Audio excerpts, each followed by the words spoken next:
Tyre ಉಂಟಾಗುವುದರಿಂದ ಭಕ್ತಾದಿಗಳು ಆದಷ್ಟು ನದಿಗಡ್ಡೆಯ ಬದಿಯಲ್ಲಿ ತಮ್ಮ ಪವಿತ್ರವಾದ ಸ್ನಾನ ಬಳಸಿ ಶ್ರೀಸ್ವಾಮಿಯ ದರ್ಶನಕ್ಕೆ ತೆರಳಬೇಕು.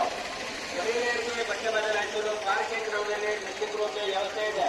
ಮಹಿಳೆಯರಿಗೆ ಬಟ್ಟೆ ಬದಲಾಯಿಸಲು ಪಾರ್ಕಿಂಗ್ ಗ್ರೌಂಡ್ನಲ್ಲಿ ಡ್ರೆಸ್ಸಿಂಗ್ ರೂಮ್ನ ವ್ಯವಸ್ಥೆ ಇದೆ. ಮಹಿಳೆಯರು ಅದನ್ನು ಉಪಯೋಗಿಸಿಕೊಳ್ಳಬಹುದು. ನದಿಯ ಪರಿಸರದಲ್ಲಿ ಯಾರು ಕೂಡ ಅನಾವಶ್ಯಕವಾಗಿ ಹೆಚ್ಚು ಹೊತ್ತು ಕಾಲಹರಣ ಮಾಡುತ್ತಾ ಇರಬಾರದು. ನದಿಯ ಪರಿಸರದಲ್ಲಿ ಯಾರು ಕೂಡ ಹೆಚ್ಚು ಹೊತ್ತು ಕಾಲಹರಣ ಮಾಡುತ್ತಾ ಇರಬಾರದು.